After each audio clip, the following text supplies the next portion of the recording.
mistakes I see in B2B marketing is skipping foundational strategy for quick tactical wins. For example, companies might jump straight into running ads on LinkedIn or Google without first understanding their buyers or building a cohesive brand experience. Without that groundwork, even the best campaigns can fall flat. It's always better to start with a strong strategy that aligns messaging, audience, and goals before diving into execution. That's a sneak peek and a quote from today's guest, Terri Hoffman, founder and CEO of Marketing Refresh, a B2B marketing agency.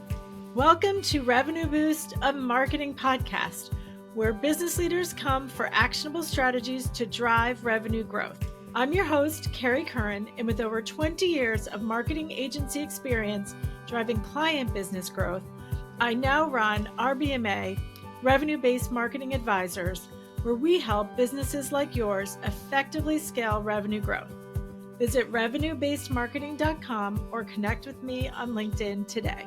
In today's episode, titled Scaling B2B Success, Harnessing Modern Marketing and Digital Strategies for Growth, I'm joined by Terri Hoffman, founder and CEO of Marketing Refresh.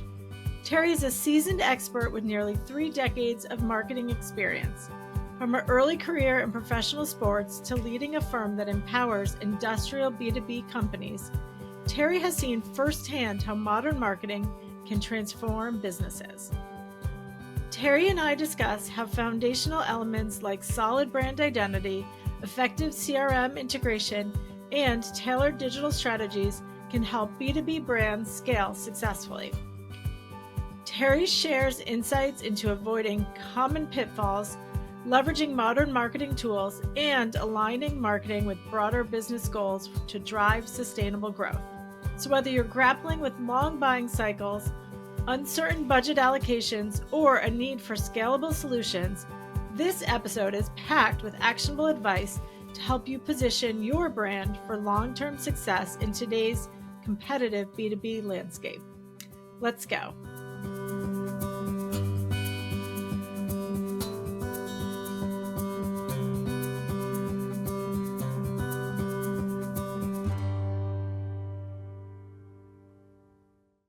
So welcome, Terri. Please share a bit about your background and experience and introduce yourself. Yeah, thanks for having me on today, Kerry. This is really, really fun.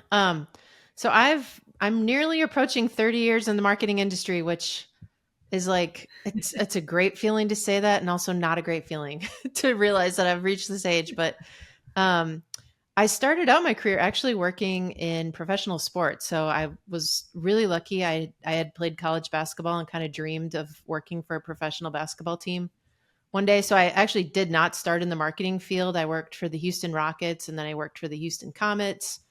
And it was a really fun, kind of personally gratifying way to start off my career. And once I got that out of my system for a few years, I dove into the marketing field. And I've had a really diverse experience in that I started marketing before there was the internet as part of our commercial lives, right? So I got to learn a lot of traditional marketing tactics and strategies, from direct mail to print advertising, billboards, and the whole 9 yards in the traditional sense. And then I was fortunate enough to end up at TD Ameritrade right during the time frame when online trading became an open market activity. So individuals got that access. Ameritrade had a $200 million annual marketing spend, and I was lucky to kind of land in a spot on their partnership marketing team and got to see how a fully integrated marketing strategy worked. So everything from branding commercials to, the digital ads that were in all the different sizes and formats, optimizing those campaigns, doing those in partnership with United Airlines, or it was actually Continental Airlines at the time, lots of hotel partners, and seeing how that all fit together, especially with the direct mail campaign, just gave me a really good understanding and baseline to where my career has gone, forward. I started my firm called Marketing Refresh 15 years ago. And at the time we started, WordPress was very new. HubSpot was new. the ability for an entrepreneur or a smaller business to get access to the same types of tools that an enterprise brand did was just beginning 15 years ago. And that was right at the same time I was starting Marketing Refresh. And I saw an opportunity to try to bring like enterprise level marketing services to small and medium sized businesses. And that was like the heart of how we started. And that's still really what we do today, right? Maybe the size of company is a little bit larger than what we started working with when I originally founded the company. There are 12 of us now.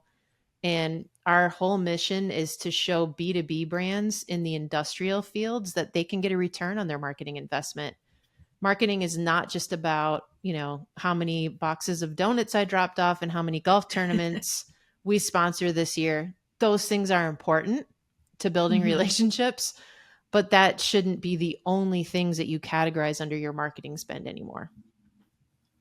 Definitely. So Yeah. you've seen the evolution of the industry, and especially I think nothing is more rapidly evolving than digital marketing. And I love your point of your story of kind of bringing that enterprise capability to smaller businesses, because I think we continue to see that that evolve and become more accessible. But then here you are working with big industrial companies.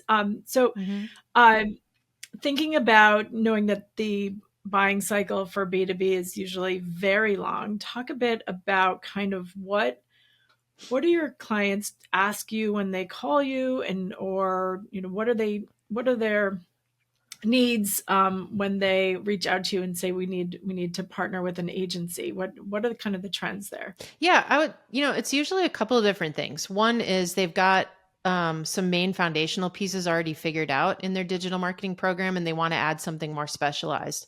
So that could be something like, hey, we're ready to embrace LinkedIn ads or Google ads, or we want a more advanced SEO strategy, right? So they're trying to add on to competencies they already have on their team, or they're in a position where they've realized, wow, we've really never done anything to develop a digital strategy. We're ready to get started.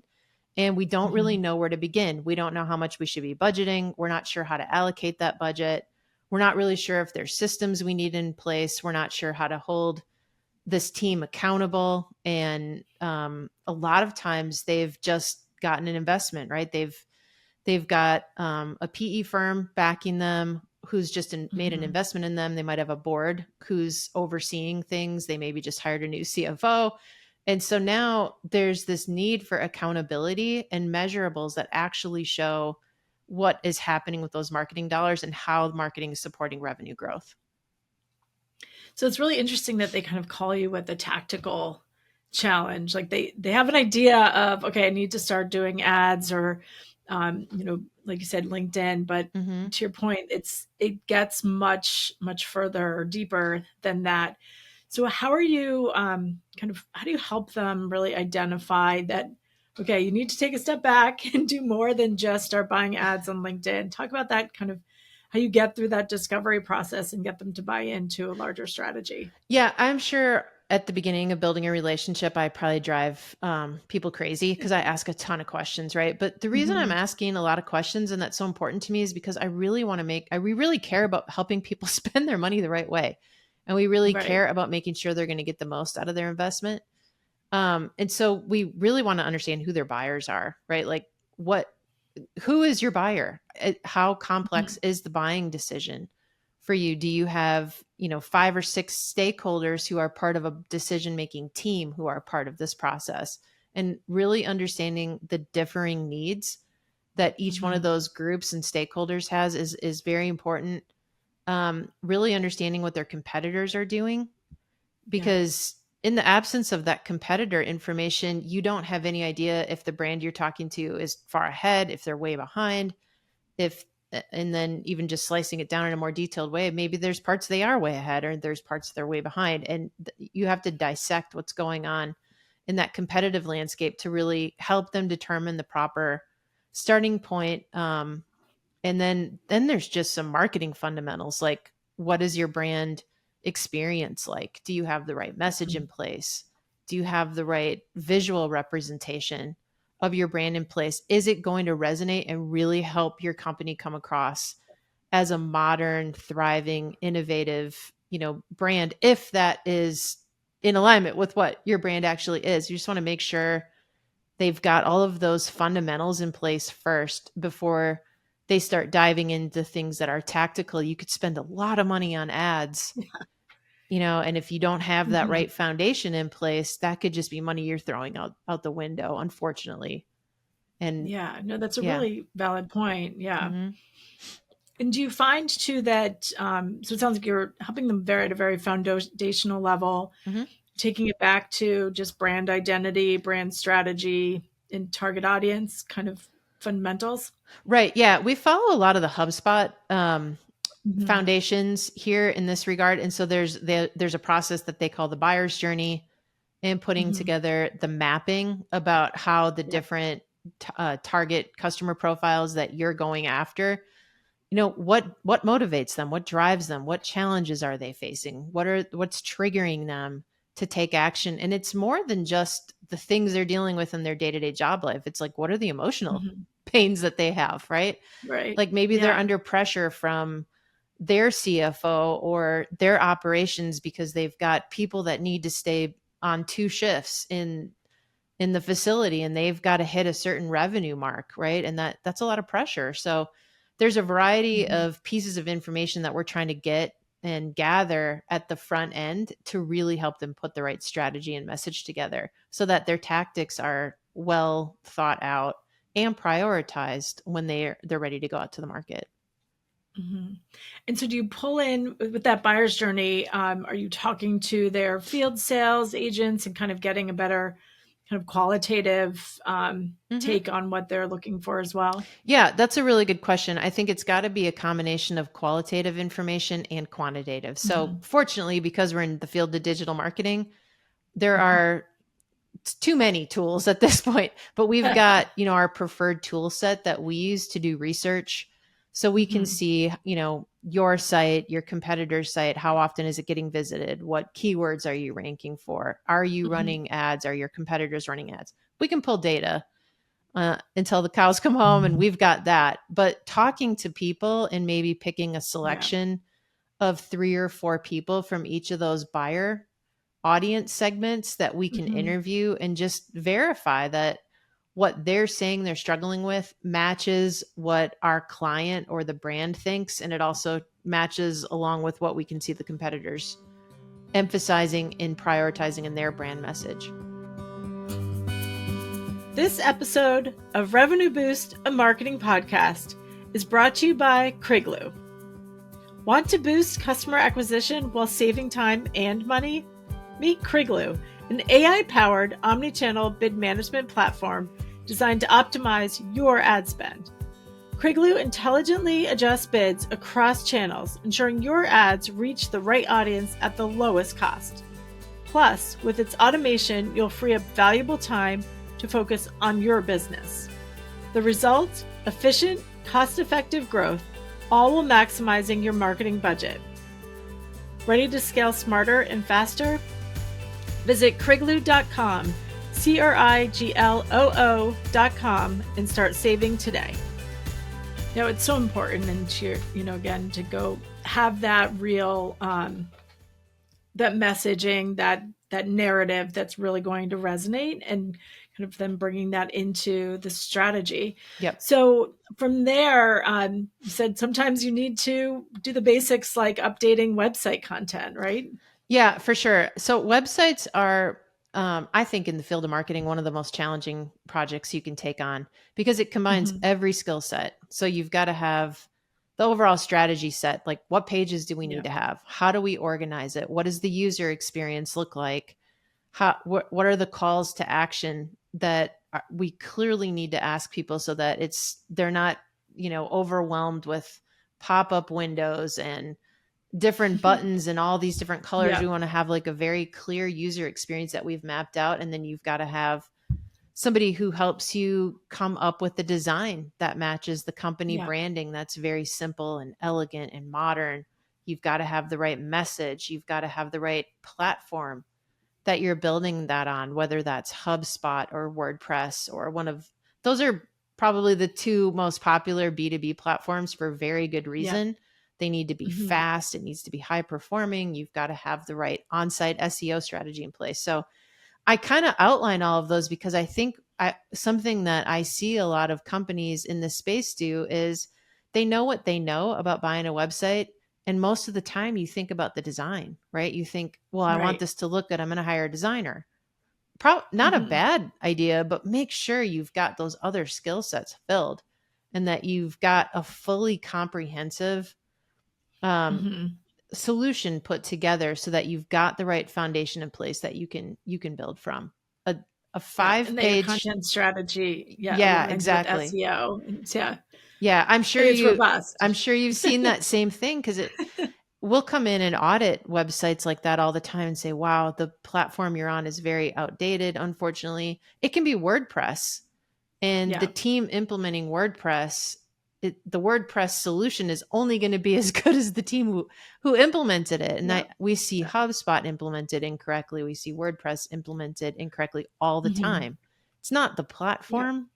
It's Yeah. it's probably the team or resources you chose to have implement it. Yeah. Yeah. And you started to say 5-page websites. That's something that you come across. No, so what I was going to say, it would be better to do a very high functioning, high performing, small 5 to 10 page website than Oh, it would be yeah. to do Yeah. a 50-page, great looking website with maybe misaligned content that's slow Yeah. and doesn't Yeah. perform well. Of course, I think most sites need to be bigger than 5 or 10 pages Yeah. for the types of companies we work with. But just to make a Yeah. point, like do it well across all those Yeah. categories And then and then expand. Yeah. expand. Yep, exactly. Yeah. And Hmm. so, how do you help them then kind of think about their budgets and their channel allocation and kind of what's right for their audiences? Yeah. So if they're at a point where they have no idea where to start in developing a marketing budget, I would say begin with industry standards.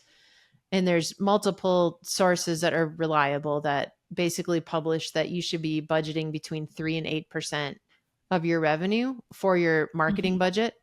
So that's a good starting point. And then I think Yeah. they can also we can help with this is help them do some research about what competitors in their industry are spending. Hmm. Of course, it's going to have a lot to do with where they are as a company, right? Are you in a high growth period? Are you investing in some new lines of equipment and you've got to commercialize them and start to build revenue for that? What's going on in the company itself and what's going on in the Hmm. industry that kind of helps you determine, should we be at the more aggressive end of that spend? Should we be in the more conservative end? And those are all conversations that you've got to talk through, and you've got to be on the same page with the CFO and Hmm. the whole Yeah. executive team to make sure that there's support for that budget and there are reasonable expectations about what that budget Hmm. can do, right? Yeah.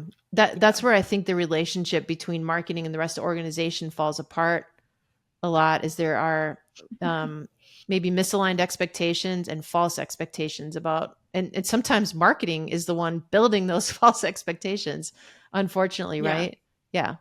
Because So we're ambitious. Like, but yeah, I think you're spot on about ensuring alignment, right? Especially as we talked about the long sales cycle, long buying cycle for such large yeah, investments. If it's a 6 to 9 to 12 month buying cycle, your new marketing campaign is not going to start driving sales for a while. And I think right. it's important to lay that out. Yep, exactly. I think too, we unfortunately see a lot of there's a couple of big problems that I think that happen with B2B industrial companies who decide to invest in Hmm. marketing. One, they don't resource it the right way, right? So they leave an experience after 6 months or a year and say marketing doesn't work for Yeah. us. It may have been Right. not resourced correctly, and that could be the Yeah. team, but Yeah. that could also be the budget. If you don't Hmm. spend appropriately, you can end up just unfortunately throwing a lot of money out the door because you didn't spend enough to make a Hmm. difference. And that's where Yeah. I think finding a team with experience would really Hmm. help to ensure that you're properly allocating the right numbers and then also measuring it and holding whoever's got that responsibility accountable in the right ways Right. over Right. time. And so not Yeah. spending enough, but or going back to some of those initial requests you get, or just going tactically and buying ads without having that foundational strategy Yeah. in place. Yeah, the Um, real tension comes in with, let's take a company that got an investment, maybe just was purchased by a PE firm, yeah. and everyone is excited about this investment. They're ready to get started. Let's put a new, go to market strategy in place, right? Like, who wouldn't be excited about that and be ready to go? But Right. it just taking some time, whether that's, typically 3, 4, 5 months to really make sure the proper research and allocation is done is so important. So Hmm. that you're sure the next 6 to 9 months after that, you're putting the right foundation in place so that another year from then, you are starting to see the fruits of all that time being spent. I just see it too often that you get that excitement, you don't have a strategy, and you Yeah. just go right to the tactics, and you can Yeah. get lucky Yeah. and have it work, but that's not common. Right. Yeah. Yeah. And so one of the things too that's so important is to your point of you're doing the ads now, you have that strategy and that activation going, but bringing that all into a centralized CRM to really manage that relationship building, especially for repeated or prospecting and contact relationship building over that buying cycle. So talk a bit about the Oh. importance of the CRM in that context. Yeah, great question. That's another area that I think gets overlooked a lot, right? And it's Yeah. usually because in these businesses, the number of people they're trying to sell to isn't huge, right? This Right. you're talking sometimes hundreds and sometimes Hmm. thousands, but you're not talking tens of thousands and hundreds of thousands of potential contacts usually. So the numbers are small. And a lot of times those contacts live in people's emails in a pile of business cards in a drawer. They're in Yep. Excel spreadsheets. And that's not scalable, right? Hmm. Right. That's not shareable, scalable. You can't plan around managing your Hmm. contacts and your projections that way. You can Yeah. make sales, you can make profitable sales, you can have successful sales Hmm. people, but it's not something you can build a system around that is then Right. scalable unless you've got a CRM. Salesforce and HubSpot are definitely the two that we work with the most frequently. And Hmm. again, for good reason, they're the market leaders. And Yeah. depending on what you are trying to do with that CRM, one or the other is probably going to be a better fit for you. Yeah. Yeah. Yeah, definitely. And I think to your point that the scalability that comes with a CRM is what's going to help you shorten that sales cycle. You talked about marketing doesn't sell, Hmm. but it equips the sellers. But having that CRM, that's marketing ops, sales ops functionality to tracking that and to create that automation, right? Like it does take a lot of time to keep those relationships warm and those leads kind of your brand top of mind if they aren't in market yet. And that's where a lot of that the benefits come in as well. Yeah, you're 100% right. I think, there's just human being problems behind most Hmm. of the things that prevent people from taking on marketing. The human being problem with the CRM is salespeople are busy, right? Yeah. They're busy. So Yeah. the last thing they Yeah. want to do is enter data into a database. It takes Right. time. If you're doing it well, you're putting in detailed notes Yeah. and detailed information about next steps and discussion points, and that's Hmm. time that they're spending doing that they're not out making phone calls or meeting with their customers or attending events and networking. And so Yeah. it's a tough trade-off, but if you don't invest that time, you're never developing a scalable system that can live beyond that one salesperson. Yep. Yeah. And Yeah. you can't plan scale for Yeah. the rest of your company around that, right? Like, how am I going Right. to know how many orders could be coming through? How do I know how to staff for Right. that Right. The and budget for measurement of, materials? yeah. And yeah. Hmm. Yeah. No, that's a really important aspect of that as well, is helping it to inform your broader business strategy as well. Right. So, Exactly. Yeah. yeah. But it's tough. Like, Yeah.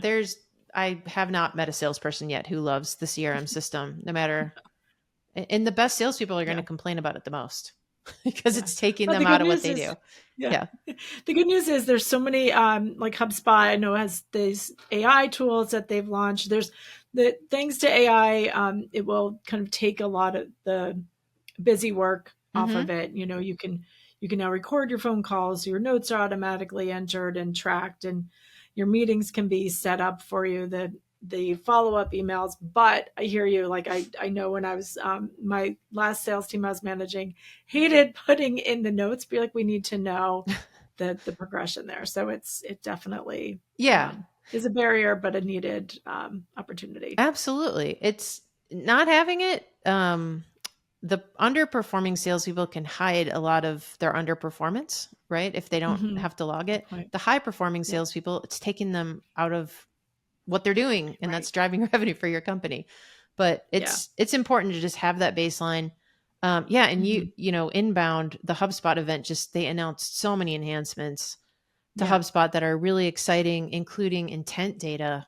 So Yeah. imagine if you could Mhm. see, how many, not only what they already have, which is, oh, this Mhm. person that I've been trying to prospect to has visited my website 5 times. They never told me that, but now I know Yeah. that. I can see how Yep. many times they've opened my emails, and you just get a little bit of intent data. And now they've added even more intent data about other Mhm. things they're doing off of your website and off of your marketing materials that are going to indicate how high of a priority you should make to follow up with them. I mean, that's Right. really Right. great insight. You don't have to use it in an icky way and make them feel Right. like you're spying on them. It just better informs your salesperson on how to spend their time. Right. And the other aspect too is the tracking of your marketing activities to being able to see what is driving that engagement, what is driving that response, across the paid media, email marketing. So it is a highly beneficial tool from all aspects. And to your point, definitely needs to be a core part of the program. And there's you can start out with a free Yeah, version as well. So it's definitely important aspect of that overall investment for marketing. right. I actually, just talking this through with you, it's making me realize how many just human being problems there are behind um, a lot of B2B industrial firms just taking the jump and getting started. They don't like being Yeah. marketed to. Right. They don't like, we all get those, probably 10 a week LinkedIn messages where it's like, this makes no sense. I'm never going to buy this from you. Right. And no Right. one wants to be that person, right? Right. You don't have to be that person to be an effective LinkedIn marketer. Right. No one likes the feeling of being followed around on the internet or Hmm. having their data tracked. Nobody likes that. Yeah. But you don't Yeah. have to market that way just because you have the same tools that other person has.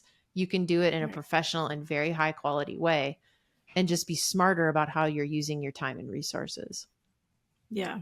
Definitely. Yeah. Well, and I think there's, to your point, there's a lot of evolution that's ahead for a lot of the big industrial B2B companies, and with strong marketing, maybe they can shorten that sales cycle and that buying cycle, and really drive that revenue growth with the clear expectation that it is going to take time. Yeah, exactly. So I think just a huge stat that I use all the time is about 70% of B2B buyers do their research online before they ever talk to one of your salespeople, right? Right. So Right.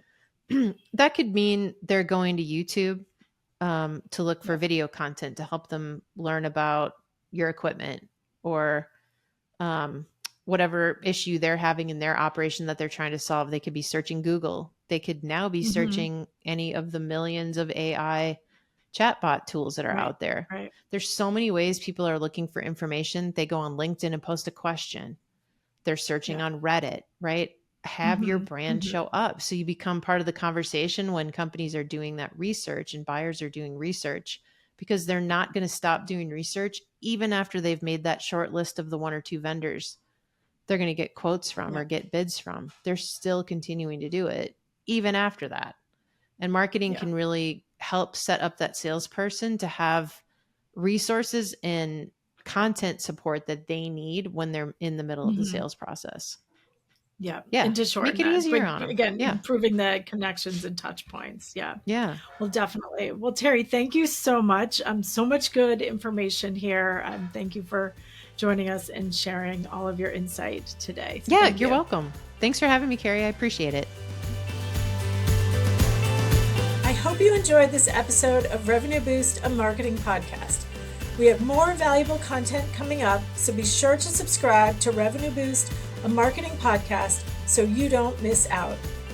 To connect with me, Kerry Curran, to learn how you can boost your revenue and to listen to past episodes, visit revenuebasedmarketing.com.